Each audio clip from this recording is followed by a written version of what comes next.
J'ai 365 cicatrices, et sur ma peau, ma couleur a connu tous les hommes qui lui ont dit qu'elle était dévastatrice et qu'elle reste l'opposé du beau, complice du vice sous toutes ses formes. C'était écrit comme ces stupides règles, et ces cons comme ces nègres, cupides qui ont vendu les leurs.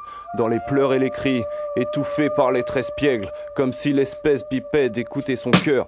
J'ai pleuré, rarement ri, comme à cette connerie d'abolition. Et à leurs 150 ans, ils peuvent se le foutre dans le fion. Ils étaient fiers, enrôlés tirailleurs.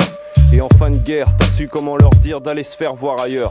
Et qui on appelle pour les excréments des travailleurs déracinés, laissant femmes et enfants. Et ces traditions qu'ils sauvegardent. En y repensant, j'ai de la peine pour ces noirs teints en blond pour faire blanc. S'ils savaient que pour être libre, fallait courir, ne pas se faire couper les jambes par celui qui veut tout asservir.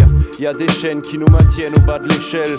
Et pour que ça change, faudra attendre que la banquise dégèle. Regarde l'Afrique et les Antilles, l'Inde et les autres îles. Regarde les traces de l'homme blanc qui traumatisent nos esprits. Non pas à vie mais pour des générations. J'ai mon avis sur les suites des colonisations.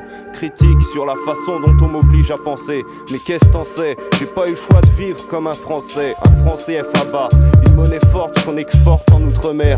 Et dans les deux cas c'est comme droguer nos terres. Ils ont enchaîné nos pères pour qu'ils les regardent violer nos mères. Et merde si aujourd'hui on en subit les séquelles.